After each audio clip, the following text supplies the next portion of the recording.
Donc, je rappelle juste pour mettre des chiffres sur ce qu'on a discuté la semaine passée. Ça n'a aucune importance, les chiffres. On avait une société qui affichait 125 000 de revenus. Et ensuite de ça, une société qui affichait 108 000 de revenus imposables.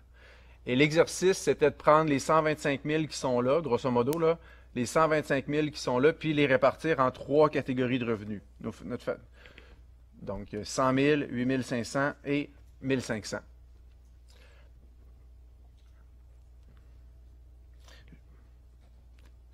Il y avait aussi le moins 15 000 qui influençait les boîtes. Donc, 125 moins 15, ça donnait 110 000 que vous retrouvez en répartissant dans les 3 catégories de revenus telles que je vous l'ai dit tout à l'heure.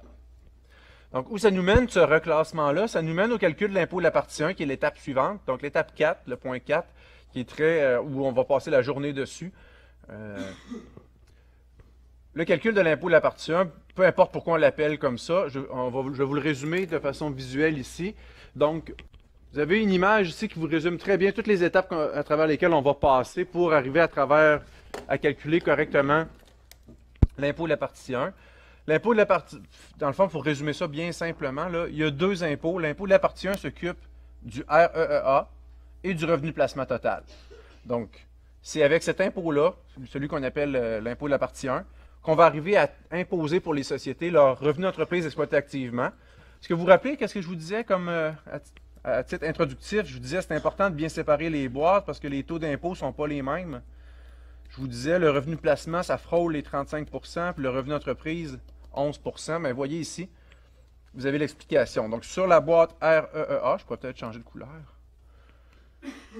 On a ici 11 % d'impôt à la sortie pour une partie du revenu d'entreprise. Une autre partie va être à 15 %. On nuancera. Donc, une partie du revenu d'entreprise, effectivement, est posée à 11 % en finalité, un peu à 15 %, alors que le revenu de placement, c'est tout le contraire.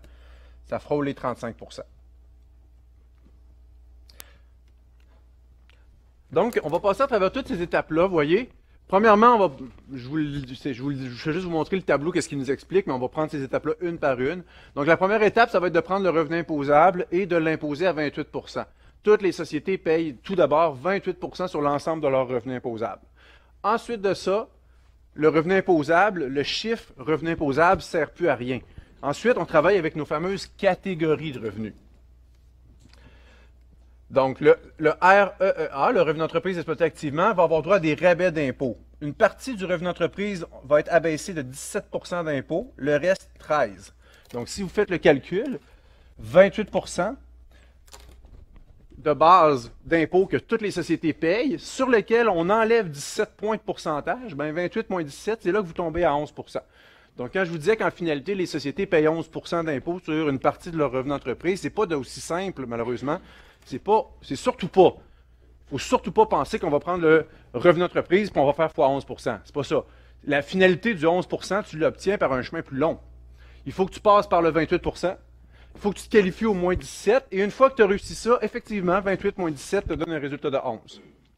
Pour une autre partie du revenu d'entreprise, ça va plutôt être 28 moins 13. Ce qui va faire un impôt à la sortie là, final de 15 %. Mais c'est surtout pas d'appliquer 15 % sur le revenu d'entreprise. Ça serait trop simple. Il y a des nuances à travers ce tableau-là puis ces étapes-là. Le revenu de placement, lui, c'est le contraire. Le revenu de placement qu'on impose à 28 %, lui, ce n'est pas des rabais d'impôt qu'on lui accorde, c'est une surimposition. Donc, en bleu, là, c'est pas la même chose qu'en orange. Donc, sur le revenu de placement, qui à la base est aussi imposé à 28 % au départ, on va rajouter presque 7 % d'impôt là-dessus. 28 plus 7, c'est 2 tiers, si vous préférez, ça fait votre 35 % ou presque. Donc, la première boîte, c'est celle qu'on appelait le REEA, que je mets en orange. La deuxième boîte, c'est celle qu'on appelait le revenu de placement total, que je mets en bleu. Puis, il existe toujours la troisième boîte, qui sont les fameux revenus de dividendes, et que je disais qu'on n'impose pas pour le moment. Bien, vous voyez comment c'est démontré. Je peux le mettre en vert. Les revenus de dividendes sont ici. Donc, les revenus de dividendes sont complètement à côté du revenu imposable. On ne s'en occupe pas. Donc, quand je vous dis on applique 28, le point de départ ici, quand je vous dis qu'on applique 28 % sur le revenu imposable, je vous rappelle que dans le chiffre revenu imposable, je ne sais pas si vous vous en rappelez, il n'y a pas de revenu de dividende là-dedans. Rappelez-vous qu'une société qui gagnerait 1000 $ de revenus de dividendes d'une autre société, là, vraiment encaisser un dividende intercompagnie, on lui demande de le sortir de son revenu imposable. Donc, il est inclus dans son revenu, mais il est ressorti dans son revenu imposable. Donc, en finalité, il n'est même pas dans le revenu imposable, ce dividende-là. Donc, quand tu appliques 28 % sur le revenu imposable, tu n'imposes pas les revenus de dividendes reçus. C'est pour ça que la case vert, on la met complètement à côté.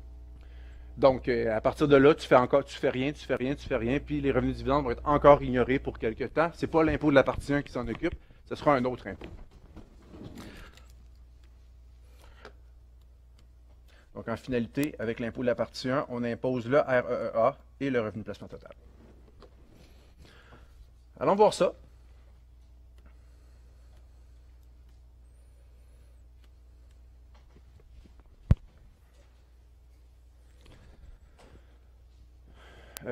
Juste avant, je vais vous présenter un exemple sur lequel on va appliquer tout notre impôt jusqu'à la fin, là, parce que c'est trop théorique, sinon je ne vais pas défiler pendant des heures et des heures sans faire un exemple. Donc, avant d'entamer le calcul de l'impôt proprement dit, je vais aller vous montrer un exemple qu'on retrouve dans votre volume à la toute fin, toujours dans le sujet 6. Toujours dans le sujet 6, c'est le point 9.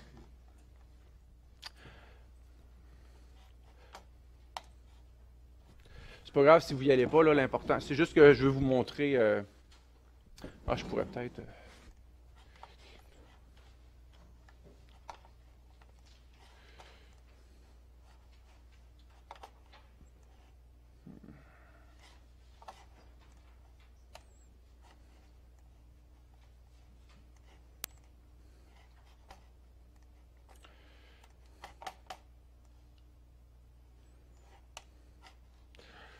Donc, à la page 375 de votre volume. Laissez-moi le temps d'ouvrir une petite parenthèse. On appelle ça étude de cas, ça n'a pas rapport. Ce n'est pas une étude de cas, c'est un exemple. Comme il y en a de multiples dans le volume. Donc, laissez-moi juste vous présenter la compagnie sur laquelle on va faire le calcul d'impôt qui nous intéresse. C'est une compagnie qui s'appelle Boisco. On apprend qu'elle a été fondée en 1990, que c'est une compagnie qui fabrique des meubles. Donc, imaginez une petite compagnie au Québec là, qui fait de la fabrication de meubles en bois, peu importe. Détenu 100% par un actionnaire qui s'appelle M. Dubois, qui réside au Canada. Donc, M. Dubois, c'est un gars de la région. L'exercice de la société se termine le 31 décembre. M. Dubois vient vous consulter pour que vous fassiez le rapport d'impôt de sa compagnie. Typique question d'examen, ça peut juste être ça. Bon, qu'est-ce qu'on apprend d'autre sur Boisco? Donc, tranquillement, vous voyez, là, à la page suivante, moi je suis visuel, là, je dessine un organigramme qui va commencer à se construire. Donc, j'ai appris à la lecture du cas, de l'exemple, qu'on a une compagnie ici pour laquelle, je vais la mettre en jaune, pour laquelle on va devoir faire le rapport d'impôt, Boisco. Au fur et à mesure que j'apprends des choses sur Boisco, sur son entourage, sur sa structure corporative, je l'indique dans l'organigramme. Donc, d'une part, j'apprends que l'actionnaire, c'est M. Dubois. Excellent. La fin d'année, je l'ai écrit, 31 décembre. Qu'est-ce qu'on apprend d'autre? Boisco détient un placement dans une autre compagnie qui s'appelle Topo cette fois-ci, Topo Incorporé. Boisco avait investi 125 000 $ pour acquérir 80% des actions de cette compagnie-là qui s'appelle Topo. Donc, si je rajoute ça à l'organigramme, encore une fois, moi je suis visuel, donc je vais me créer une compagnie dans laquelle on sait qu'on a un placement, une compagnie qui s'appelle Topo. Et nous, on détient 80% des actions de Topo. PBR 125 000, c'est le prix qu'on les a payés. J'ai appris dans lisant mon énoncé que j'ai payé ces actions-là 125 000. C'est donc le PBR que Boisco a dans ce placement-là en actions. Qu'est-ce qu'on apprend d'autre? Voici certains renseignements concernant l'exercice de Boisco. Donc, on apprend que Boisco fait du revenu d'entreprise à la hauteur de 485 000 $. Elle fait des revenus d'intérêt, des revenus de sources étrangères, des revenus de dividendes et du gain capital. Donc, je connais ses principales sources de revenus que je vais être capable de classer dans son rapport d'impôt. Le revenu de dividende de 25 000, on me le décompose. Donc, si je demande un peu d'explication sur les revenus de dividende de 25 000, on me les décompose ici. J'apprends que le 25 000 de revenus de dividende, il provient de 3 sources. Premièrement, Topo, dont j'ai 80 %, ça ne me surprend pas, je le savais. Si j'ai des actions dans Topo, je ne suis pas surpris de recevoir des dividendes de Topo. Mais ce que j'apprends par le fait même, c'est qu'on reçoit des dividendes de Bell et de Planaire Incorporé. Donc, pour recevoir des dividendes, il faut être actionnaire d'une compagnie. Tu ne peux pas recevoir de dividendes si tu n'as pas d'action dans une compagnie. Donc, j'apprends par le fait même qu'on est aussi actionnaire d'une compagnie qui s'appelle Planaire et de Bell Canada, qui est évidemment coté en bourse et qui est très connu. Donc, j'ai 9% des actions dans Planaire, je viens de l'apprendre, et j'ai moins de 1% dans la compagnie publique Bell Canada.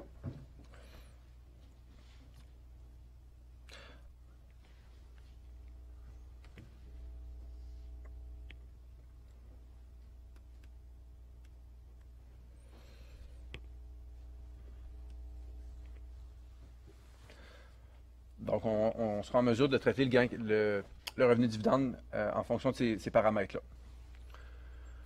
OK, ensuite, point 3, je ne vous le lis pas. On verra tout à l'heure de quoi il en revient, là, mais on nous parle de la répartition du plafond des affaires, la répartition de la limite des dépenses. On en reparlera tantôt. Même chose pour le projet de recherche et développement. Je vais vous glisser un mot là-dessus là, tantôt. On verra qu'est-ce qu'on fait avec ça.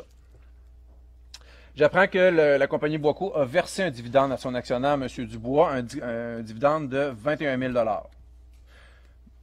Donc, tantôt, on parlait que Boisco a reçu des revenus de dividendes. Donc, Boisco en a reçu pour 25 000.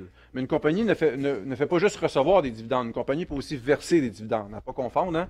Recevoir des dividendes, c'est un revenu. Verser des dividendes, c'est une répartition de ses propres BNR. Donc, ici, on a pour 21 000 de dividendes qui ont été versés à l'actionnaire Boisco, M. Dubois.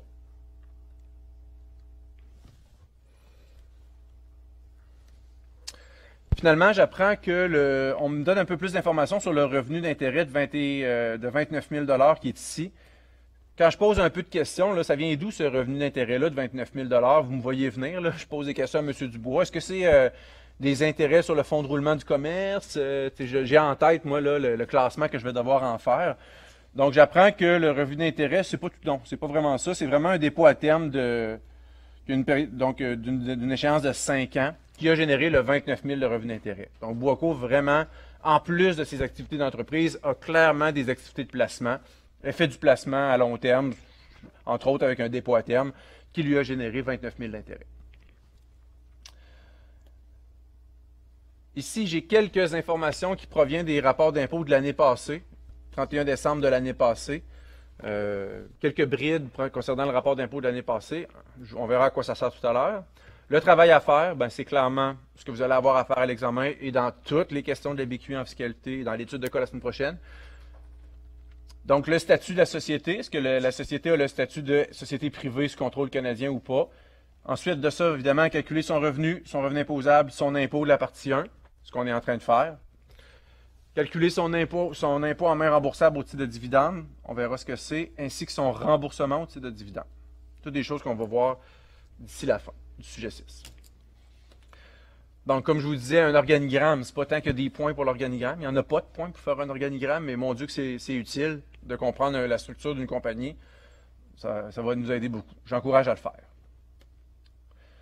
Donc, premièrement, aux questions qui me sont posées, est-ce que je peux statuer si Boisco est quel est le type de société dont il s'agit, parce que ça va avoir un impact sur le reste de ma résolution. Donc, vous connaissez le fameux profil qu'on recherche. Est-ce que la compagnie est SPCC? C'est le fameux profil qui est avantageux. Donc, cette compagnie-là, est-ce qu'elle est privée? Oui, parce qu'elle est détenue par un seul actionnaire. Puis, est-ce que c'est contrôlé par un Canadien? Il semble bien que oui. Donc, on a confirmation du statut de SPCC. Ensuite de ça, je vais calculer le revenu de la société. Ensuite de ça, je calculerai son revenu imposable. Toutes des étapes que je suis capable de faire. Donc, si je prends les sources de revenus qui m'étaient présentées, puis je les classe simplement dans un calcul de revenus, chose que vous êtes capable de faire. Donc, ici, on a 484 950 de revenus d'entreprise. On va aller le placer à 3A revenus d'entreprise, ici. Donc, 3A revenus d'entreprise. Faites juste regarder la note, là, ici. On a vraiment 484 950 de revenus d'entreprise, comme on vient de le lire. De ça, on retranche, on déduit dans le calcul du revenu d'entreprise certaines dépenses de recherche et développement. J'en parle aujourd'hui de ces dépenses-là. Donc, vous allez, pour l'instant, faites fi de ça. C'est des choses qu'on n'a pas parlé encore, mais d'ici 11h30, ça va être discuté. Donc, effectivement, on peut déduire les dépenses qu'une entreprise a en cours dans un projet de recherche et développement.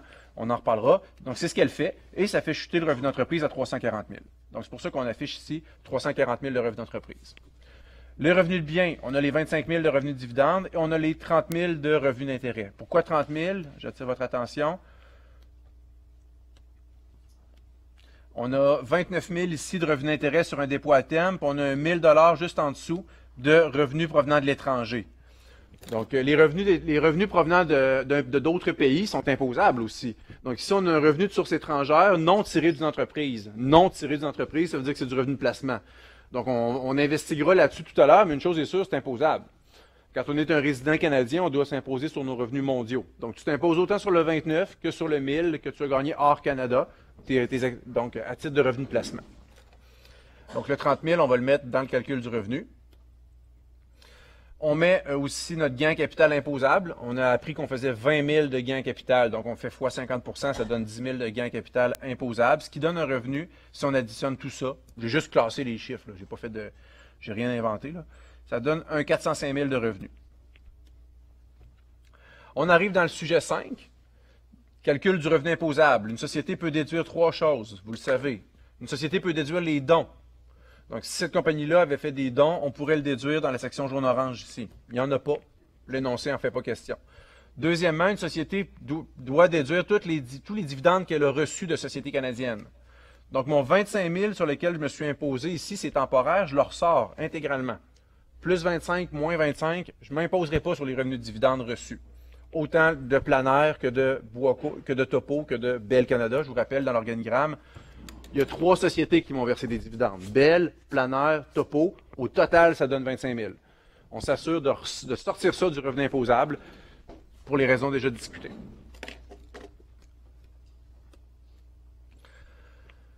Et finalement, dans le revenu imposable, la troisième déduction, c'est l'endroit où on déduit toutes les banques de pertes qu'on aurait disponibles. Donc, en regardant les brides du rapport d'impôt de l'année passée, c'est là que j'apprendrai ici si la compagnie a des banques de pertes. Est-ce que cette compagnie-là a des pertes en capital net en banque, des pertes autres qu'en capital? On l'apprendrait en regardant le rapport d'impôt de l'année passée. Il semble que non. Donc, s'il n'y a aucune perte qui est en banque, il n'y a pas moyen d'utiliser aucune déduction à cet effet-là. Donc, ça fait un revenu imposable de 380 000. Votre sujet 5 est fini. Revenu imposable, 380 000. Vous rentrez dans le sujet 6 maintenant. Calcul de l'impôt. Pour commencer un calcul de l'impôt, il faut établir nos 3 boîtes. Qu'est-ce qui est du REEA? Qu'est-ce qui est du revenu de placement total? Et combien sont les revenus de dividendes?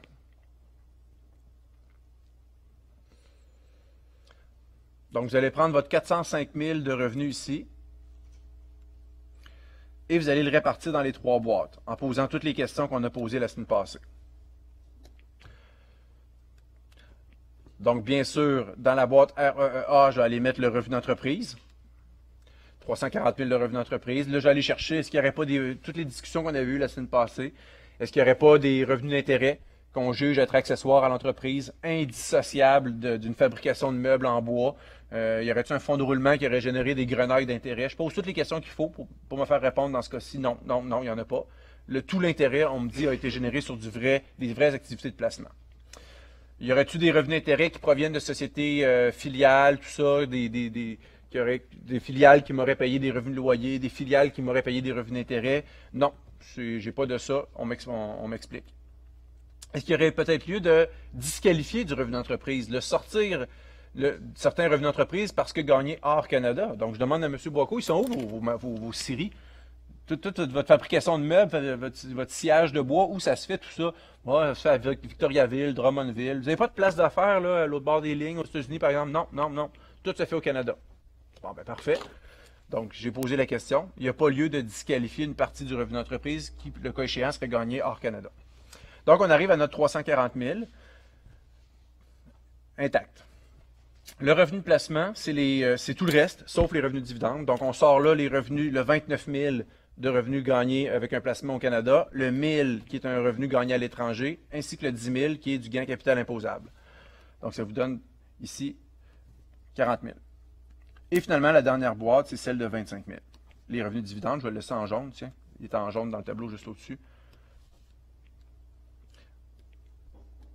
25 000. Donc voilà, vous avez tout ce qu'il vous faut, parce que regardez, je vous le remonte, le tableau sur lequel on s'apprête à travailler.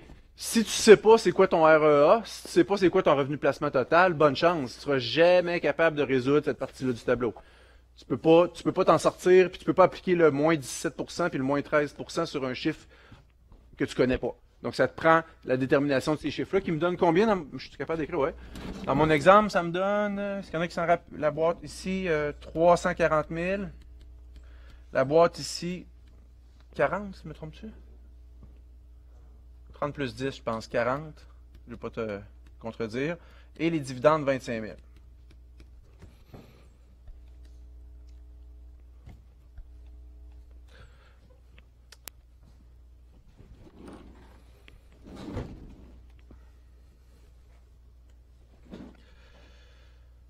OK, donc là maintenant, on est en voiture, on peut vraiment commencer le calcul de l'impôt de la partie 1 à proprement dit, celui que je vous illustre depuis tout à l'heure avec ce tableau-là. Donc, les premières étapes sont assez faciles. Les premières étapes, c'est prendre le revenu imposable de la société. Il est combien en passant, Boisco? Ici, son revenu imposable, là, avant que je les sépare en boîtes, est-ce que vous vous souvenez? J'avais un revenu de 405 000. J'ai pris une déduction de mémoire, j'ai pris une déduction de 25 000 pour dividendes reçus. J'ai fait chuter mon revenu imposable à, je crois, pas mal sûr que c'était 380 000. Donc, la première étape, c'est prendre ce 380 000-là puis l'imposer à 28 %. Vous n'êtes même pas obligé de faire 38 moins 10. La finalité, c'est qu'on impose le revenu imposable à 28 %. Donc, c'est ce qu'on a ici. Donc, première étape pour une société, tu prends son revenu imposable, tu l'imposes à 38, et après, tu prends le même revenu imposable et tu retranches 10 points de pourcentage. Pourquoi on les met séparés? C'est parce que le moins 10, c'est pour les sociétés du Québec. Seulement les sociétés du Québec vont faire moins 10. Les sociétés ailleurs, si on faisait le rapport d'impôt fédéral, d'une compagnie en Ontario ou bien ailleurs qu'au Québec, on ferait 38 %. On ne ferait pas 38 moins 10. Pourquoi un abattement d'impôt du Québec? Avez-vous une idée? Pourquoi le fédéral accepte de percevoir 10 % de moins seulement pour les sociétés du Québec? Avez-vous un petit feeling là-dessus?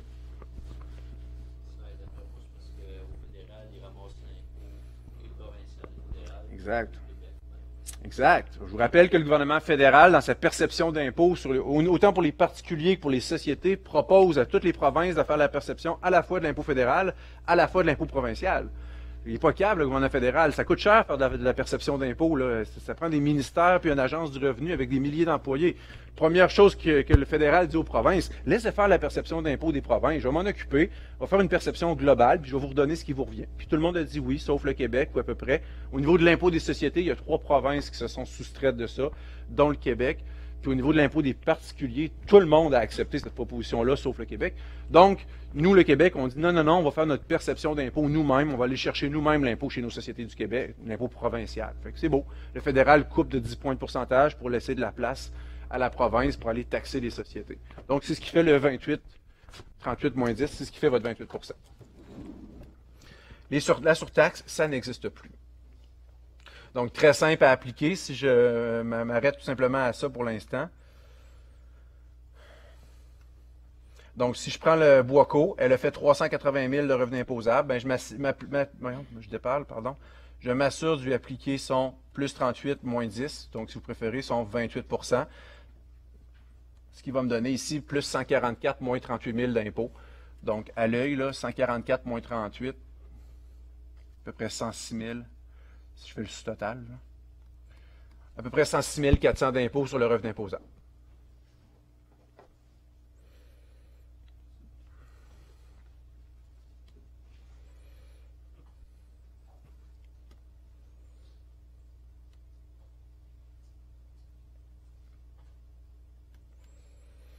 Voilà, c'est fait. On passe à l'étape suivante. L'étape suivante, c'est maintenant, ce que vous devez remarquer, regardez l'effet d'animation, ton chiffre revenu imposable ne sert plus à rien. D'avoir établi ton revenu imposable à 380 000, ça avait une seule utilité, c'était d'appliquer le 28 %. Donc, ton 28 %, il s'applique sur ton chiffre qui s'appelle revenu imposable, effectivement. Une fois ça fait, tu n'as plus besoin de ton revenu imposable. Tout le reste de ta résolution va être basé plutôt sur ce que tu as établi comme REEA, revenu de placement total, puis les revenus de dividendes.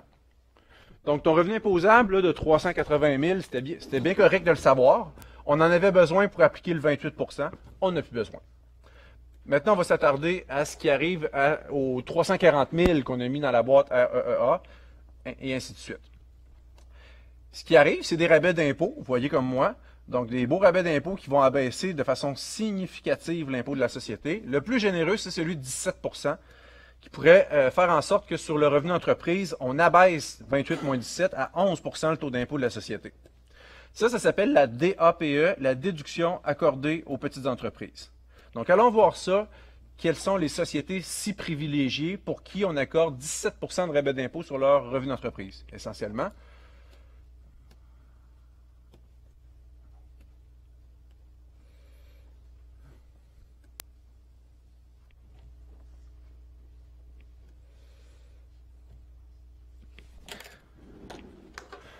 Avez-vous une idée quel type de sociétés sont éligibles à ça?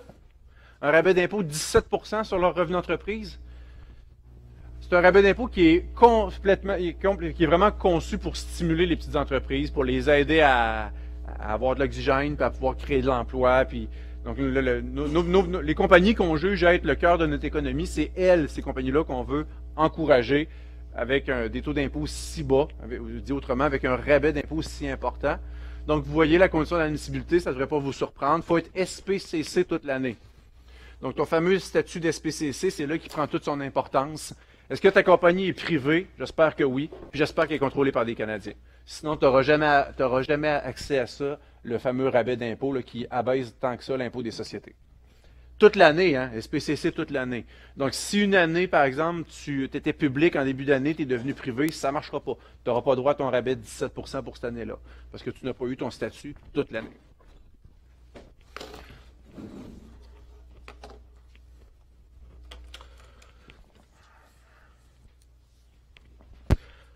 Le 17 %, c'est ce qu'on appelle le taux de réduction de la petite entreprise. On l'appelle le taux de la déduction, pardon. Ça, c'est notre fameux 17 %.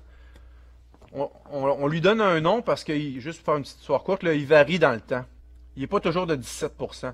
Donc, on l'appelle taux de la déduction pour petites entreprises, puis on le fait varier au besoin.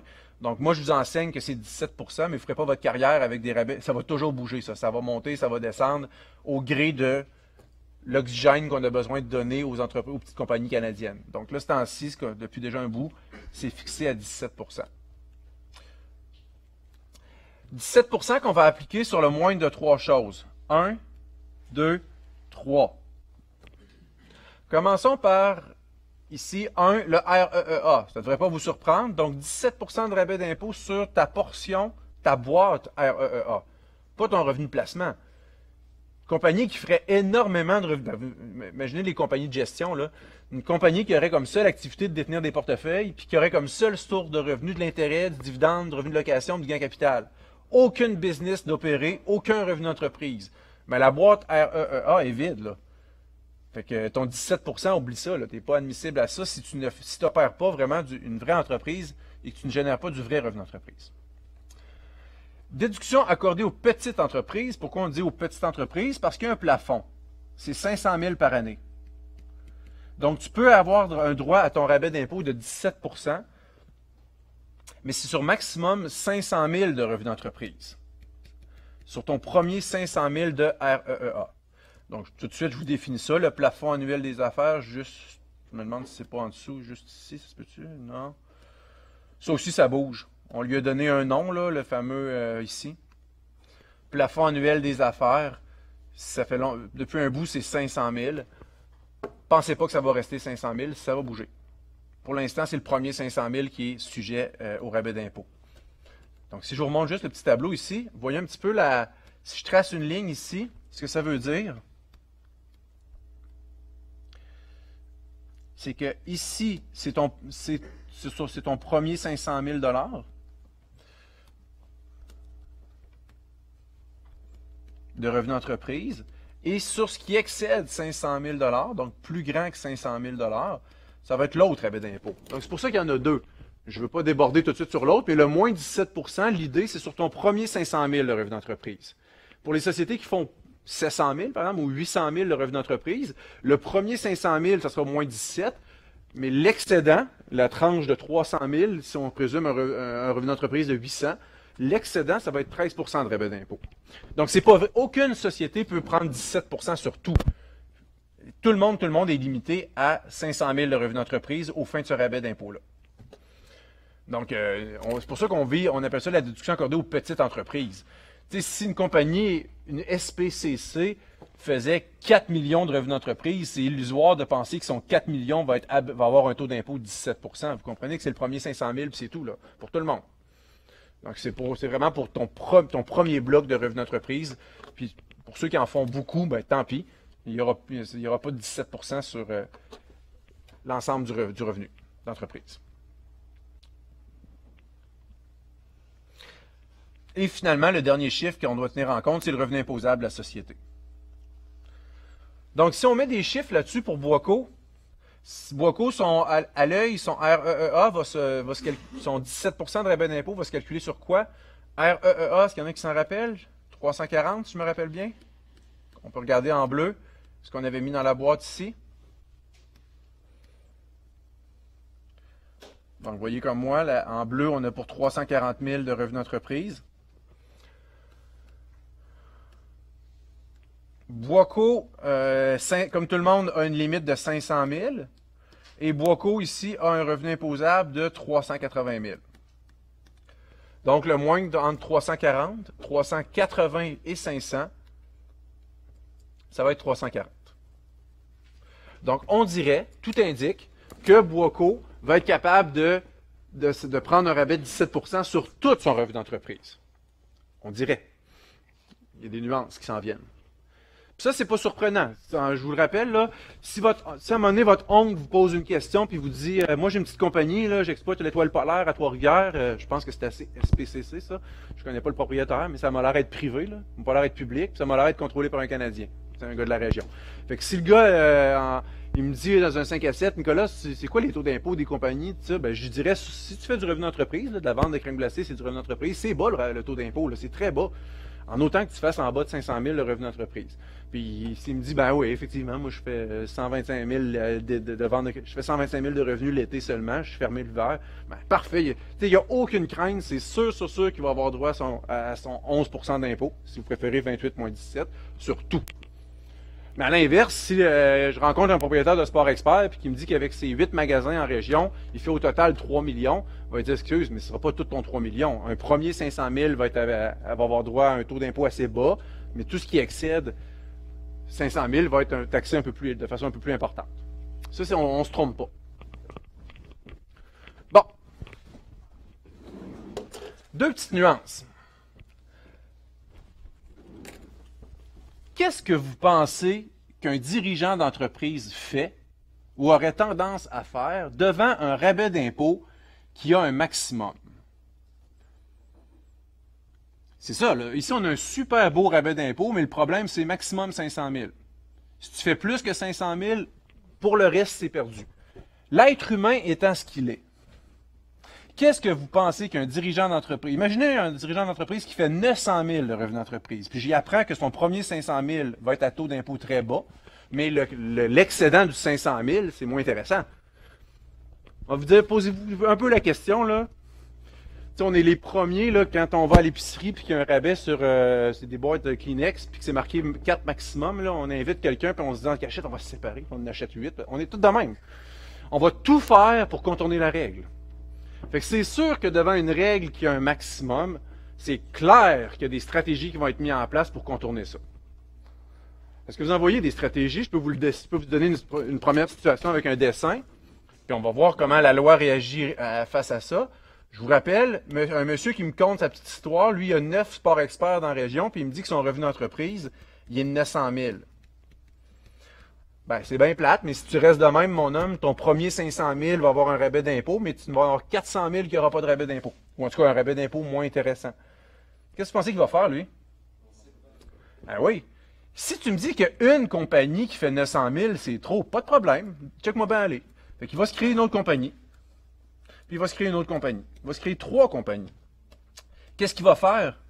Ses activités, il va les séparer en 3. Fait que, par exemple, si lui, il y avait 3 sports experts qui généraient, par exemple, 350 000, il va les laisser dans la compagnie numéro 1. S'il y avait un intersport, puis un golf au town, puis un hockey expert qui, ensemble, générait 250 000, il va le mettre dans une autre compagnie. Il va se créer une autre compagnie pour 2 autres magasins. Puis les derniers magasins, il va les mettre dans la 3e compagnie. Là, il faut que ça balance mes affaires. Là. 350 plus 250, ça fait 500, 400, 600. Fait qu'il manquerait un 300 ici. D'accord? Fait que dans le fond, OK, si 900 000 de revenus d'entreprise dans une coquille, ça ne marche pas, je vais tripler les coquilles. Je vais faire 3 coquilles, puis je vais mettre mes activités dans 3 coquilles pour être sûr que chaque coquille ne fasse pas trop de revenus d'entreprise. Donc, quand vous faites le rapport d'impôt de la compagnie 1 ici, avec des œillères, vous dites quoi? Cette compagnie-là, est-ce qu'elle a le droit à son plein rabais d'impôt? Bien sûr, elle est en bas de 500 000. Quand vous regardez celle-là, est-ce qu'elle a le droit à son plein rabais d'impôt? Bien sûr, elle fait en bas de 500 000. Et celle-là, voilà, on va faire 3 rapports d'impôt de 3 compagnies maintenant distinctes. Et comme par hasard, dans chacune des compagnies, à chaque fois, on va dire, ah, regardons, c'est en bas de 500 000. Bien sûr. Si ce n'est pas 900 000, c'est 9 millions le chiffre d'affaires ou le revenu d'entreprise. Qu'est-ce que je vais faire? Je ne me créerai pas 3 compagnies, je vais m'en créer 30. Pas plus long. Y a-t-il une limite humaine à se créer des compagnies dans la vie? Pas en tout. S'il faut que je me crée 50 000 compagnies pour éparpiller mes petits revenus d'entreprise dans chacune des 50 000 compagnies, je vais le faire. Chaque compagnie seule va toujours afficher moins que 500 000. Ce serait bien trop facile. Donc, il faut empêcher ça. Il faut empêcher que les gens contournent la règle en multipliant les compagnies, puis en divisant les activités dans plusieurs compagnies. Chose qui donne un résultat pas logique avec la politique fiscale derrière cette mesure-là. On contourne la politique fiscale en faisant ça. Donc, pour éviter ça, petite nuance, le plafond des affaires ici. Vous ne l'aviez pas vu, mais il y a une petite note 1, tu sais, comme dans le journal là, ou dans les publicités. Vous ne l'avez pas lu, le petit caractère, hein? Qu'est-ce que ça dit, le petit caractère, vous pensez? Pensez-vous que le maximum de 500 000, c'est par compagnie ou par groupe de compagnies? Allez lire les petits caractères, ici. Le plafond des affaires, là, le 500 000 $, ce n'est pas par compagnie, c'est par groupe de compagnies qu'on appelle des sociétés associées. Donc, ton 500 000 $, là, on te le donne une fois et on te demande de le partager entre toutes les compagnies qui se font partie du même groupe. On appelle ça des sociétés associées. On définira ce que c'est dans 2 petites minutes. Mais quand on a des sociétés associées, l'idée, c'est de dire, ben, dans un cas comme je viens de vous dessiner, où on a un seul actionnaire qui détient 3 compagnies, je vous annonce que ces compagnies-là, ce sont des sociétés associées. Et qu'est-ce que ça a comme impact? C'est que la loi de l'impôt accorde une limite de 500 000 pour les 3. Partagez-vous ça maintenant. Ben, OK, d'abord, la première compagnie, quand elle a fait son rapport d'impôt, quel plafond des affaires il faudrait qu'elle prenne pour être sûr de pouvoir qualifier? Quel plafond des affaires il faudrait qu'elle prenne pour pouvoir avoir droit à son plein rabais d'impôt? 250 000? Parfait. Donnez-lui 250. Venez-vous-en ici maintenant. Elle, quel plafond elle aurait besoin? Quelle partie de la limite elle aurait besoin pour pouvoir avoir droit à son plein rabais d'impôt? 350? Hein? Vous en manquez.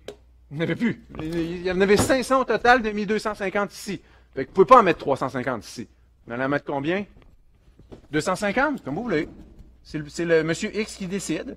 Donc, lui va avoir droit à un rabais d'impôt seulement sur 250 000. 250 000 ici aussi. Ici, vous en mettez combien dans la 3e compagnie? Il n'y en a plus. 0. Fait que ton 17 % ici, ça va être sur rien. Donc, en conclusion, diriez-vous qu'on peut contourner les règles ou qu'on ne peut pas? On ne peut pas. Parce que même si tu multiplies tes compagnies, vous voyez ce qui s'est passé. On a donné un 500 000 qu'il a fallu se partager en 3. 1, 2, 3. Donc, les 3 compagnies ensemble ont eu droit à 500 000 de rabais d'impôt fois 17 %. Pas une scène de plus. Parce qu'on oblige un partage du 500 000. Et non pas un 500 000 par compagnie. Qu'est-ce qu'il y en est pour Boisco? ressemble à quoi mon organigramme de Boisco? Si vous regardez ça, un petit peu, je l'ai ici. Boisco, pensez-vous qu'elle a une limite de 500 000 à elle tout seule ou faut qu'elle se partage ça avec quelqu'un dans un organigramme comme ça? On ne sait peut-être pas c'est quoi des sociétés associées, mais je vous annonce que ces deux compagnies-là que je suis en train d'encercler, ce sont des sociétés associées.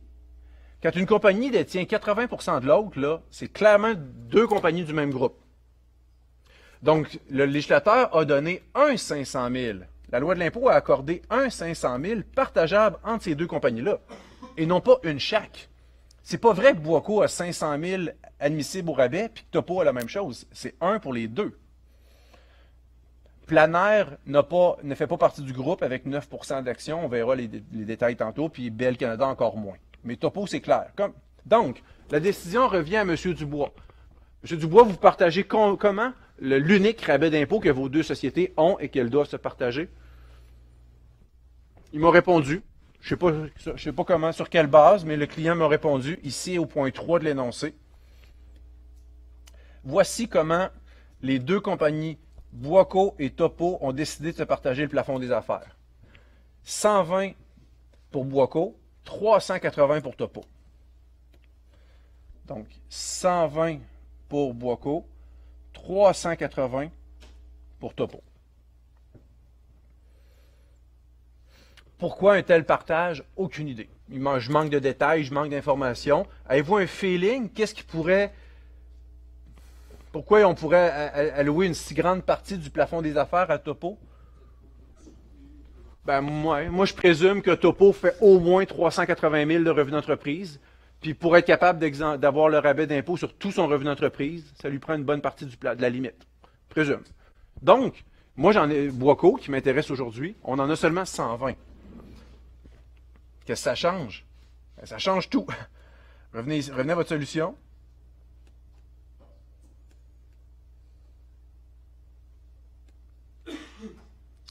J'étais ici, là, pardon. Revenez à votre solution. Il y a un chiffre qui change en ce moment dans les trois chiffres verts. C'est lequel? C'est pas vrai que j'ai 500 ici. Oubliez ça. J'ai ma part du 500. C'est combien? 120. Ouh, ça change la donne. C'est plus le moindre des trois, c'est plus 340 en haut. C'est bel et bien lui ici, le moindre des trois maintenant, là.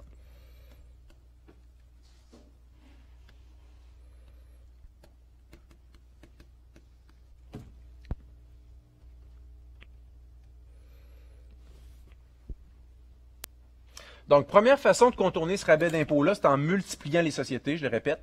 La réponse du législateur est au niveau du point 3. Au niveau du point 3, on te dit que ce n'est pas 500 000 par compagnie, c'est un 500 000 partageable. Donc, tu as beau multiplier tes compagnies, tu vas avoir le même rabais d'impôt au total que tu te partageras. L'autre est un petit peu plus complexe, mais elle ne s'applique pas dans le cas de Boisco. L'autre façon, ça serait de contourner la même logique, la même mesure, ça serait avec l'utilisation des sociétés de personnes. On pourrait aussi contourner le problème, contourner cette règle-là en utilisant une société de personnes. Donc, si on change juste un petit peu l'organigramme, mon client se dit, moi, je fais 900 000 de revenus d'entreprise, puis je voudrais avoir droit à mon rabais d'impôt. La meilleure solution, ça serait, on pourrait penser que ce serait de faire une société de personnes. Qu'est-ce qui arrive si une société de personnes fait 900 000 de revenus d'entreprise? Vous allez me dire, la société de personnes, elle fait pas d'impôt, puis elle paye pas ses impôts. On en a déjà parlé. Tout ça va s'en aller dans le rapport d'impôt de l'associé. L'associé, c'est le détenteur de parts. Qui on retrouve comme associé? Comme par hasard, une compagnie. Si on prend 900 000 et qu'on l'attribue et qu'on le fait imposer dans le rapport d'impôt d'une compagnie, revenu d'entreprise 900 000, on va avoir le même problème. Une compagnie qui fait 900 000, c'est trop. Avez-vous une solution à me proposer? Mettez 3 associés. Mettez un associé qui est une compagnie 1, mettez un autre associé ici qui est une autre compagnie, et arrangez-vous pour que chaque associé corporatif ait 33% des parts, ou une autre répartition, peu importe. Qu'est-ce qui va arriver? Chacun va recevoir dans son rapport d'impôt du revenu d'entreprise à la hauteur de 300 000. Revenu d'entreprise, 300 000. Revenu d'entreprise, 300 000. Et on atteint le même objectif qui est de dire, ben, chacune des compagnies, si on la prend tout seul avec des onglets, pas des onglets, des œillères, pardon, chacune, on dirait qu'elle est en bas de 500 000. Fait qu'elle pourrait dire, parfait, moi j'ai droit à mon 500 000 de rabais d'impôt, je suis correct. Elle dit, hey, c'est drôle, moi aussi. Puis elle dit aussi, moi aussi, je suis correct. Est-ce que ces compagnies-là sont associées? Sont-elles des compagnies du même groupe? Filiales, sociétés sœurs? Ont-elles un actionnaire commun ou sont complètement étrangères l'une de l'autre? Sont complètement étrangères l'une de l'autre.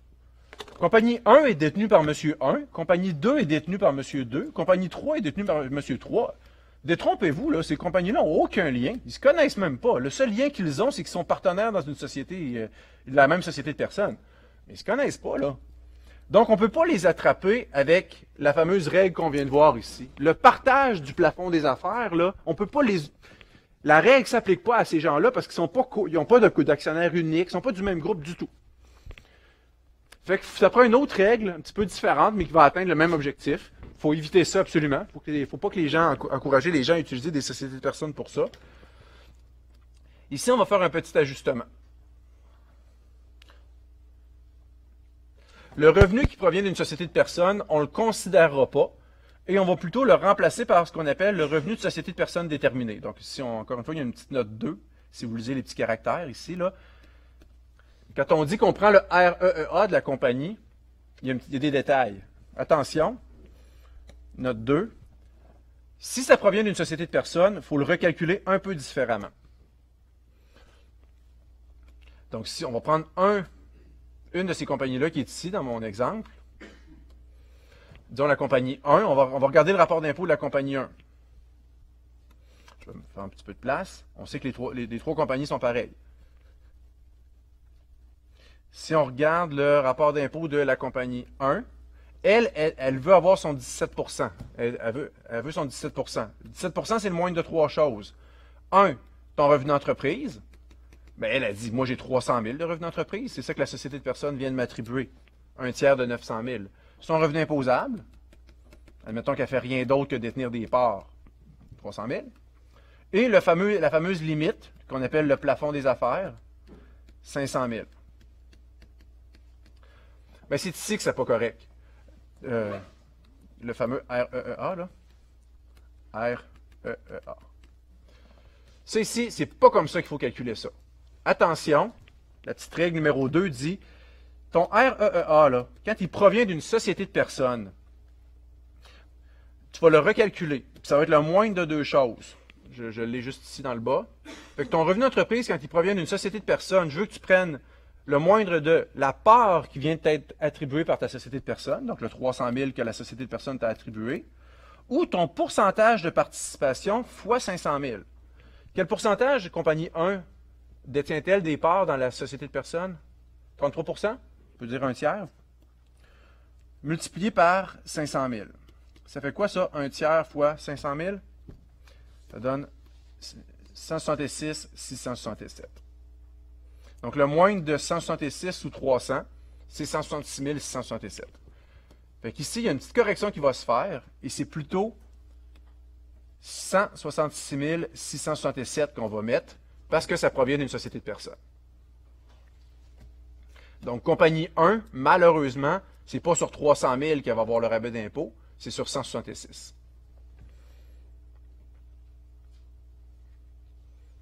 La nuance vient du fait que ça provient d'une société de personnes.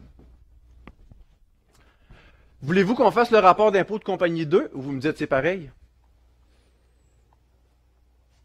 C'est pareil. Voulez-vous qu'on fasse le rapport d'impôt de compagnie 3 ou vous me dites c'est pareil? C'est pareil. Donc, si compagnie 1, on la limite à ça, compagnie 2, on la limite à ça, puis compagnie 3, on la limite à ça, ça fait quoi les trois ensemble? 166 plus 166 plus 166? Fait pas mal 500 000. Donc, tes trois compagnies, encore une fois, sont remis en état correctement. Puis les trois compagnies, on les remet à l'ordre en leur disant, ben vous trois, parce que vous êtes les trois partenaires d'une même société de personnes, c'est pas vrai que vous allez aller vous chercher 300 000 de rabais d'impôt chacune. On va changer la mécanique pour être sûr que ça ne dépasse pas 500, encore une fois, au total.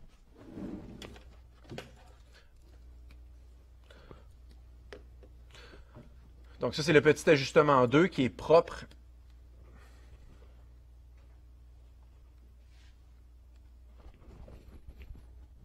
à la détention d'une part dans une société de personnes. Pourquoi je ne suis pas capable de monter plus que ça?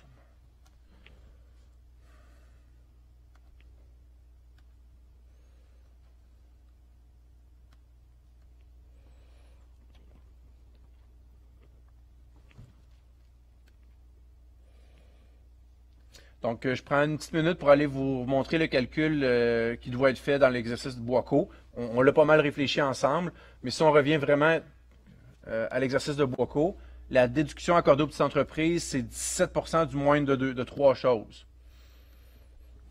1. C'est quoi le REEA de Boiscot?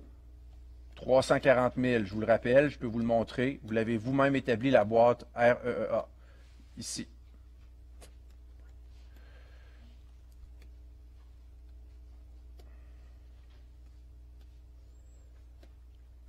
Donc, vous l'aviez vous-même établi ici.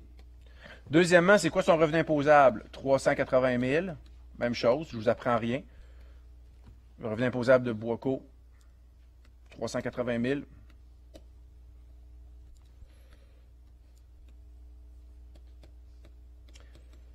Et finalement, troisièmement, quelle est la limite, pardon, ou le plafond annuel des affaires disponibles pour Boiscot? Ben, on aurait le goût de dire 500 000, mais il faut faire attention. 500 000, mais partageable. Donc, Boiscot, 500 000, mais pas juste pour elle et Topo. Et monsieur le patron a décidé, l'actionnaire a décidé que ce serait 120 000 ici. Donc voilà, vous avez votre rabais d'impôt qui va se calculer sur 120 000, donc 17% de 120 000. Vous avez votre rabais d'impôt ici de 20 400. Donc je mets en jaune les résultats, là, une fois les calculs terminés.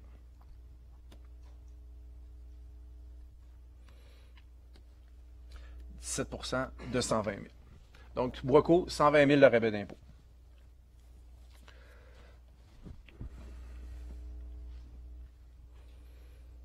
« 20 400 de rabais d'impôt. » Je ne sais pas si c'est ce que j'ai dit.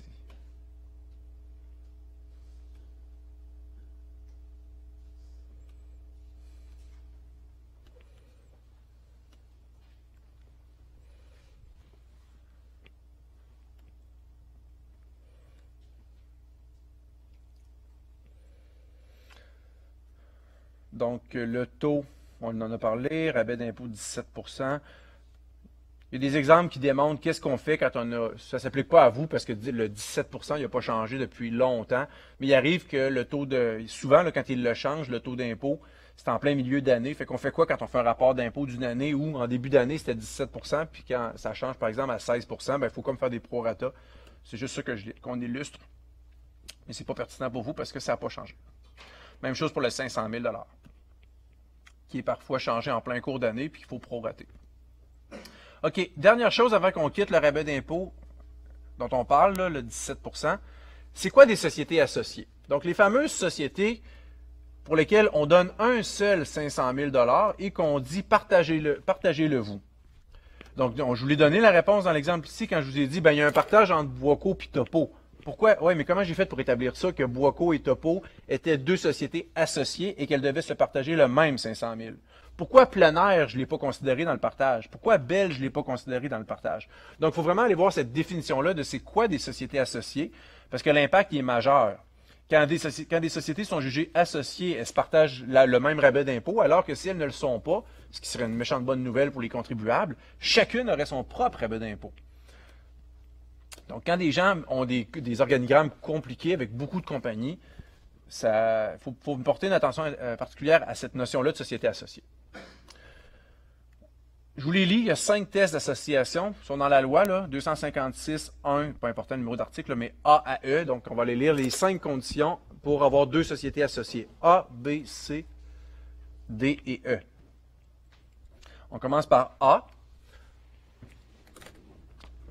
On dit dans la loi que deux sociétés sont associées si l'une contrôle l'autre, directement ou indirectement, de quelque manière que ce soit. Donc, deux sociétés sont associées, dans la loi, c'est écrit si, premièrement, premier test, l'une contrôle l'autre.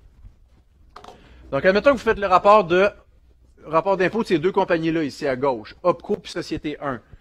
Est-ce que vous diriez que elles sont associées? Oui, parce que clairement, OPCO contrôle Société 1. Donc, vous avez clairement ici deux sociétés qui, avec un seul rabais d'impôt de 500 000, on leur donnerait, puis devraient se le partager à deux. C'était tout ça mon exemple, moi dans mon cas? Est-ce que c'était ça qui m'a attrapé, Boico et Topo? Ouais. Boico contrôle Topo. Vous allez me dire c'est quoi contrôler? C'est plus de 50%. Je pense qu'on en avait déjà parlé. Dès que tu as plus de 50% des actions votantes, tu contrôles. Fait qu'ici, on a clairement Boico qui contrôle Topo, d'où un partage nécessaire de la limite de 500 000 $. On est en présence de sociétés associées. Qu'est-ce que vous diriez dans l'organigramme de droite?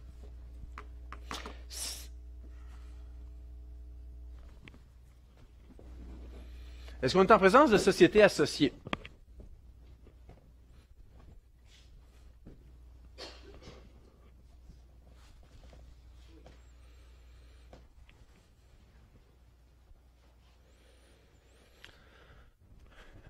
Premièrement, on ne peut pas répondre à cette question-là. C'est trop compliqué. L'organigramme est trop lourd. Vous dites, il n'est pas lourd, c'est pas compliqué. Oui, c'est compliqué. Parce que quand on teste si des sociétés sont associées, là, ça ne touche que 2 sociétés. Un test d'association, c'est valide seulement en 2 compagnies. Pas 3, pas 4, pas 5, 2. Ça marche par paire. Donc, quand je vois un organigramme avec 3 compagnies, premièrement, de quelle paire de compagnies tu me parles quand tu essaies de voir si elles sont associées? Est-ce que tu me parles de OPCO et 2? Est-ce que tu me parles de la paire 2-3 ou tu me parles de OPCO puis 3? Ah ben, je savais pas, Nicolas. Ben, c'est ça. Fait qu'on va toutes les faire. On va se poser 3 fois la question parce qu'on a ici 3 paires possibles. Les tests d'association, il faut les vérifier 3 fois parce que j'ai 3 paires d'associations possibles, celles que je viens de nommer. On va commencer par la première, peu importe. Là. OPCO puis Société 2. Cette paire-là de sociétés, on va vérifier si elles sont associées. Est-ce que l'une contrôle l'autre? Évidemment. Deuxième paire, 2 et 3. Diriez-vous que l'une contrôle l'autre? Oui, 60%. Donc, elles sont associées. Troisième paire, OPCO, Société 3. Diriez-vous que l'une contrôle l'autre? Dans quel cas, ils seraient associés, les compagnies? Ou non?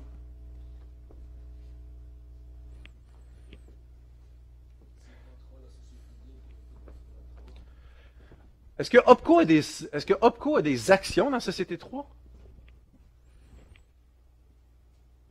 Non. OPCO n'a aucune action dans Société 3. Est-ce que tu peux contrôler une société en ayant 0% d'actions dans cette société-là? Je pose la question. OPCO a-t-elle des actions dans la Société 3? Pas du tout. Donc, est-ce qu'on peut contrôler une société en ayant 0% d'actions dans une société? La question se pose. Hein? Mais la réponse, c'est oui. Effectivement, OPCO contrôle Société 3 parce qu'on dit une société doit contrôler directement ou indirectement de quelque manière que ce soit. Donc, vous avez un exemple ici d'un contrôle qu'on appelle indirect.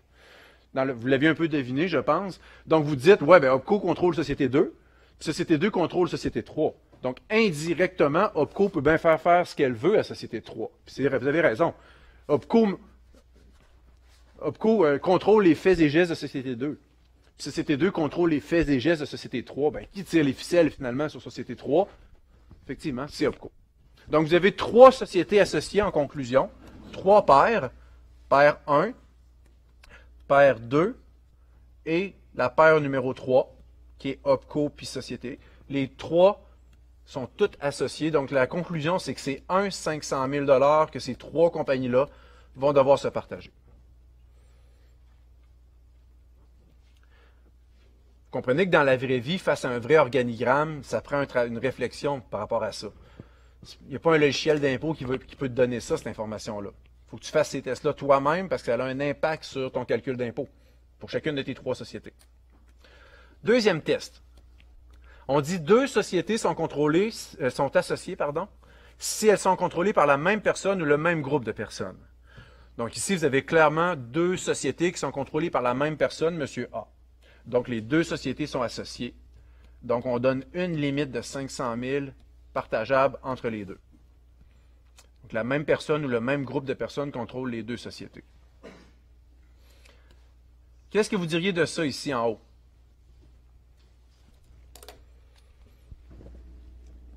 Est-ce que vous diriez que Société 1 et Société 2 sont contrôlées par la même personne?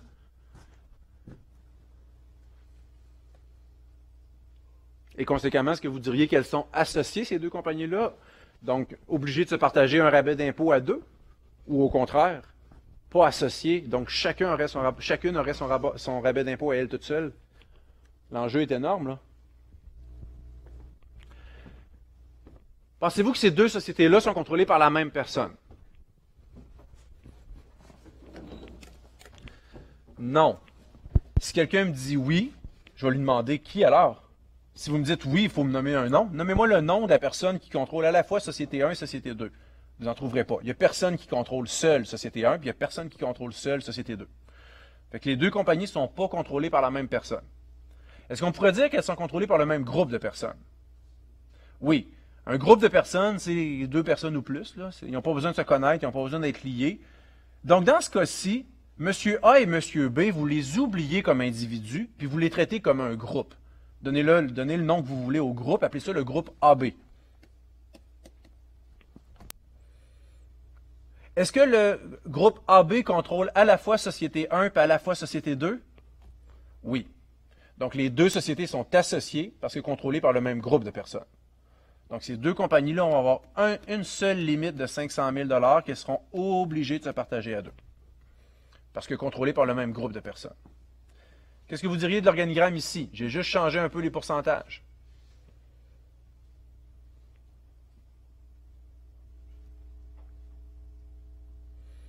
Est-ce que les deux compagnies sont contrôlées par la même personne? Non. Dans un cas, on est contrôlé par A, l'autre compagnie est contrôlée par B. Donc, ils ne sont pas contrôlés par la même personne. Est-ce que les deux compagnies seraient contrôlées par le même groupe de personnes? Oui. A et B, vous les mettez ensemble, vous formez un groupe.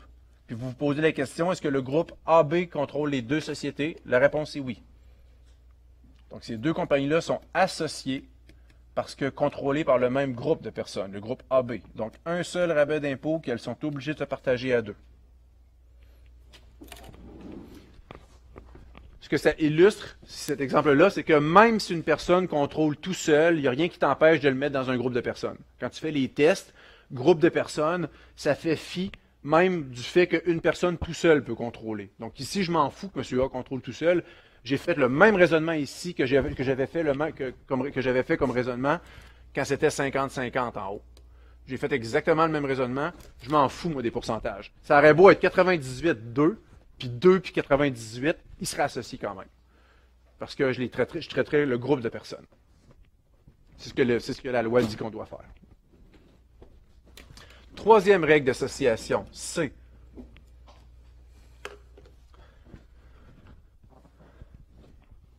Deux sociétés sont associées si la personne qui contrôle l'une des sociétés est liée à celle qui contrôle l'autre société.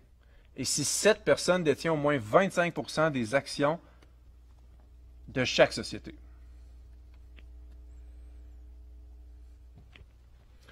Donc, on va relire ça plus tranquillement. Deux sociétés sont associées si la personne qui contrôle l'une des sociétés est liée à celle qui contrôle l'autre. Stop. On regarde l'organigramme. Ça me prendrait une société 1 contrôlée par une personne, société 2 contrôlée par une autre personne.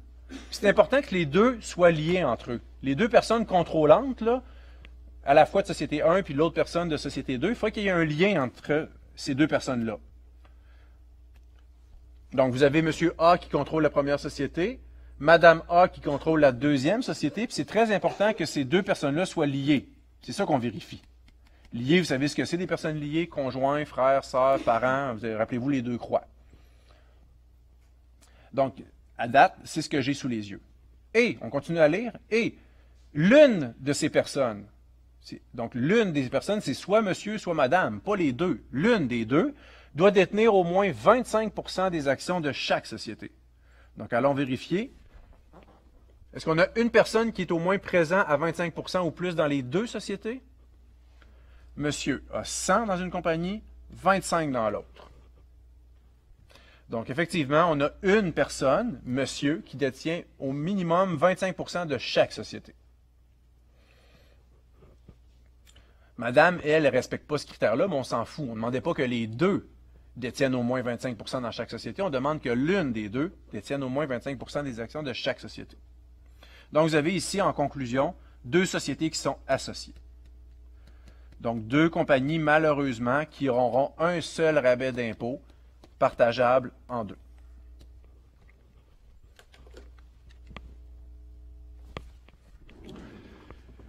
Ça, c'est très fréquent comme organigramme parce que vous voyez, ça englobe toute la famille.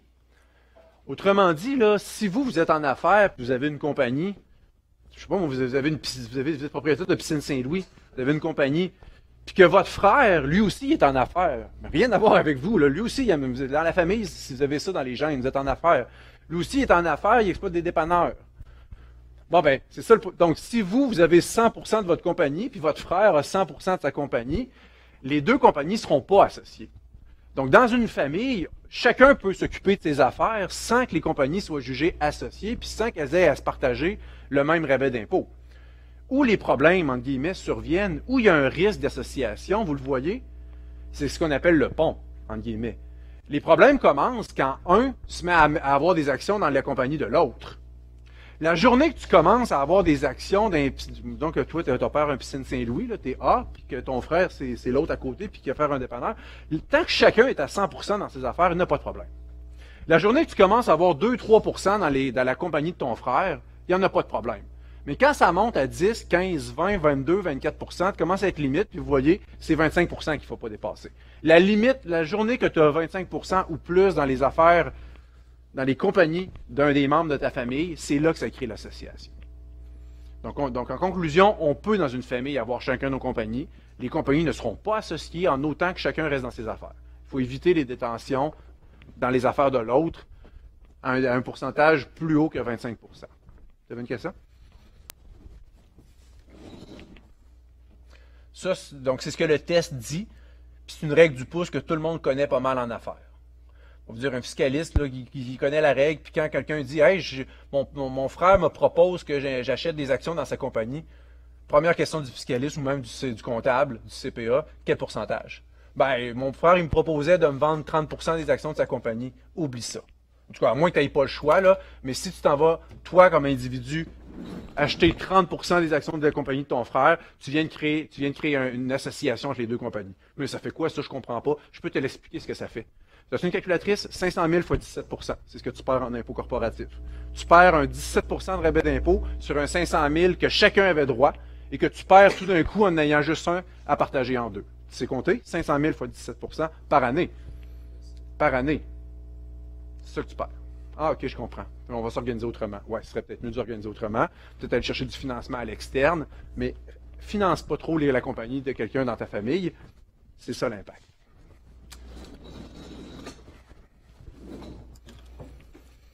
Ça va? On continue? Quatrième critère, D, quatrième test d'association. Deux sociétés sont associées si la personne qui contrôle l'une des sociétés est liée à chaque membre du groupe de personnes qui contrôlent l'autre société et si cette personne détient au moins 25% des actions de l'autre société. On va lire ça plus tranquillement.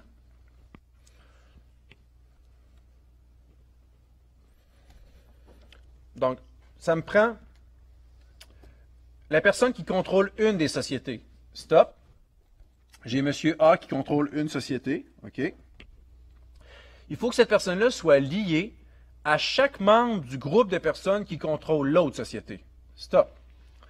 Donc, la deuxième société 2, vous voyez comme moi, elle n'est pas contrôlée par une personne. Elle est contrôlée par un groupe de personnes. Pouvez-vous me nommer les gens qui sont membres du groupe de personnes qui contrôlent société 2?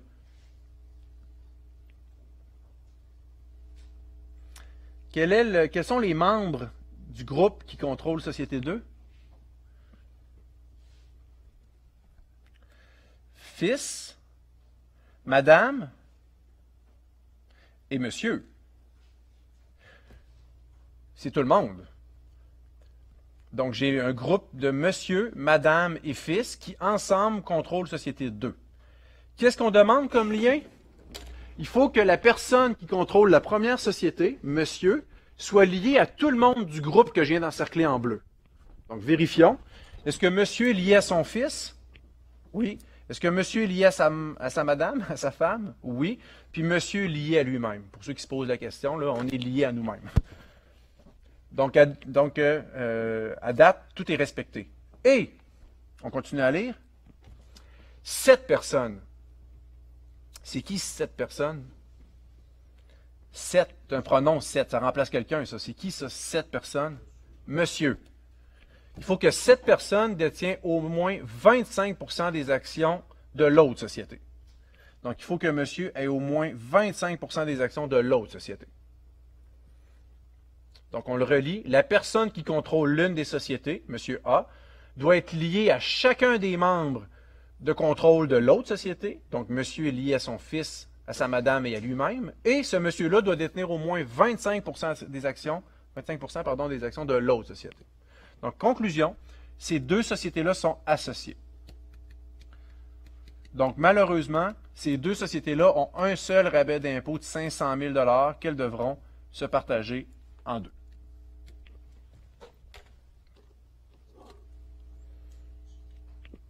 Oui?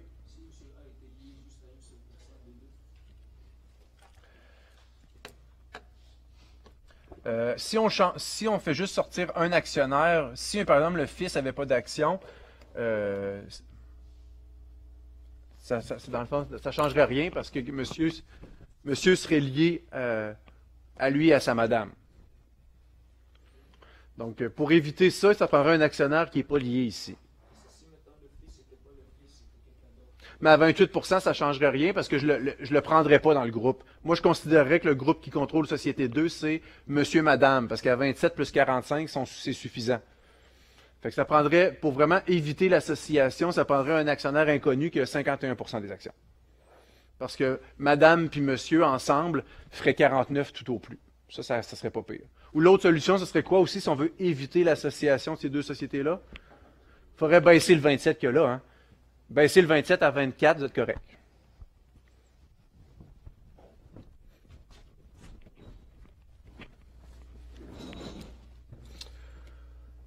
C'est pas tant des. Pour l'examen, là, c'est compliqué des sociétés associées. Là. Ça cause bien des maux de tête aux gens, aux étudiants, OK? Moi, à l'examen, je vous demanderai pas qu'est-ce qui serait mieux de faire, donner des trucs. Non, non. Va te donner un organigramme, là, puis je vais te demander de trancher. Puis je vais te demander pourquoi. Parce que sinon, un singe a 50% des chances de dire associé ou non associé. Je vais te demander pourquoi, par exemple. Fait que si je comprends que tu lis bien tes tests, puis que tu es capable de me dire dans tes mots comment tu as lu le test, puis à quelle conclusion tu arrives, c'est correct. On n'ira pas une étape plus loin en disant qu'est-ce qu'on pourrait faire pour. Non, non.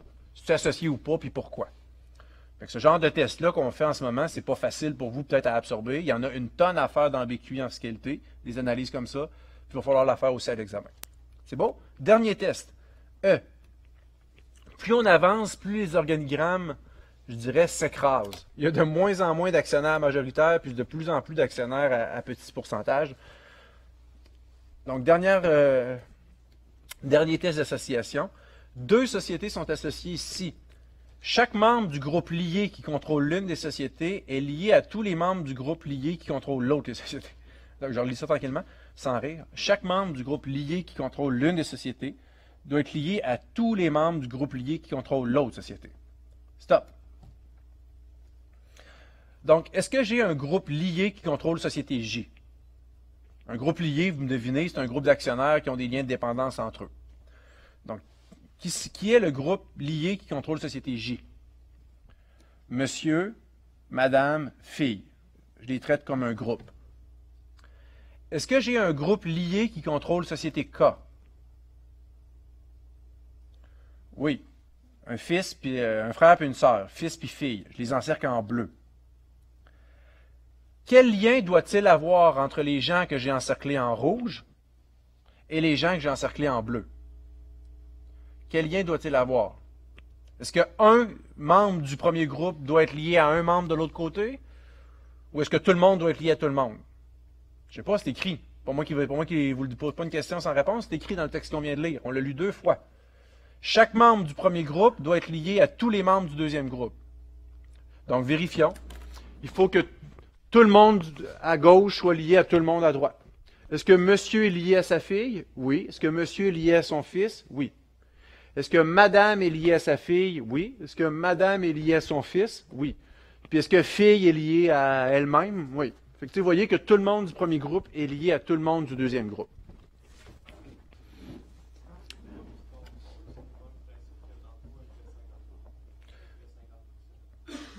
Ben ici, ce test-là, il s'applique parce qu'il n'y a pas de personne seule qui contrôle. Si j'avais une personne qui avait 51% des actions à elle tout seule, c'est pas ce test-là qui s'appliquerait, c'est un précédent qu'on a fait.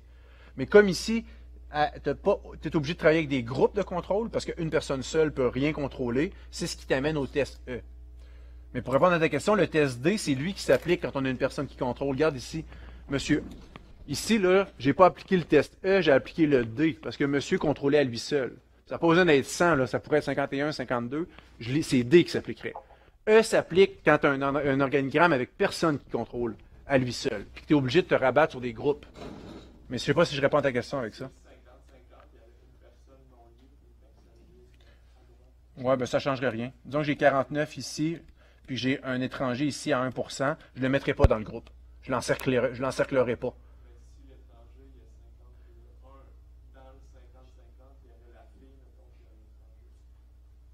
Ben, tu y mettrais combien? Tout est question de pourcentage. L'étranger, là, ici. Non, il n'y aurait pas d'association. Si j'ai 50% d'association ici, 50, puis que la fille a 50. Si je ramasse l'étranger dans le groupe, ça ne marche pas parce que tout le monde n'est pas lié à tout le monde. Puis si je le ramasse pas, ça ne marche pas non plus parce que tu n'as pas un groupe lié qui contrôle Société K. Tu n'aurais pas d'association. C'est beau?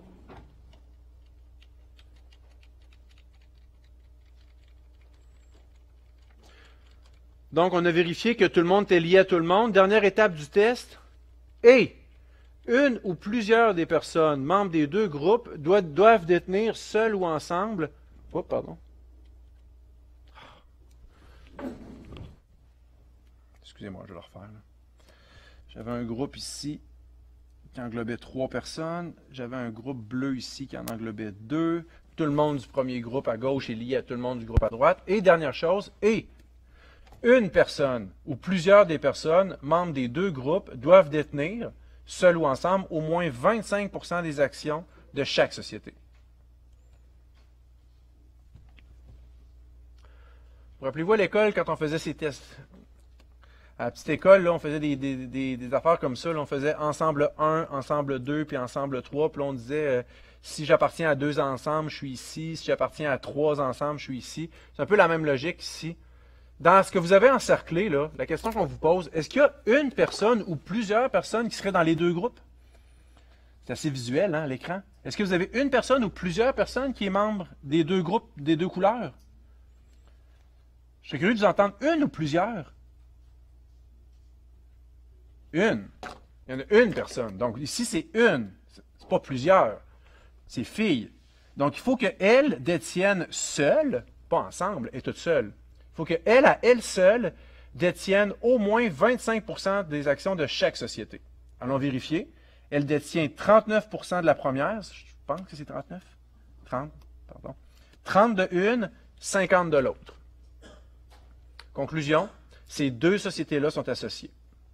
Ces deux sociétés-là auraient un seul rabais d'impôt obligatoirement partageable entre les deux compagnies. Parce que le test d'association est rencontré.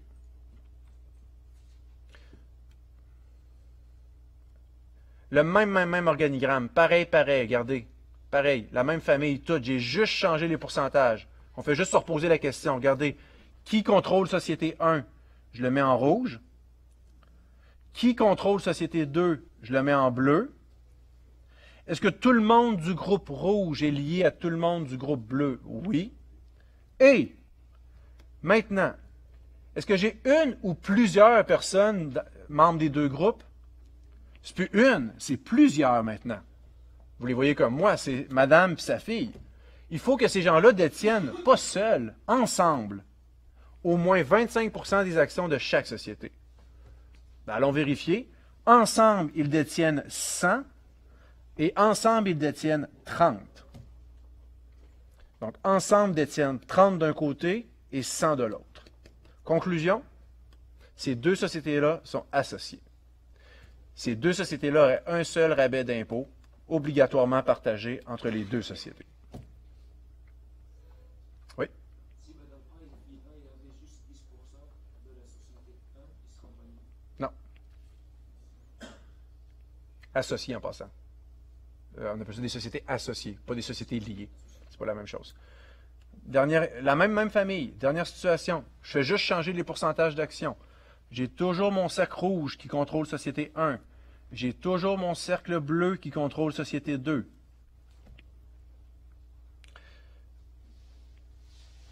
Est-ce que tous les membres du groupe rouge sont liés à tous les membres du groupe bleu? Oui, on a déjà vérifié. Combien j'ai de personnes membres des deux groupes? 2. Elles doivent détenir ensemble, pas seules, ensemble, au moins 25% des actions de chaque société. Vérifions.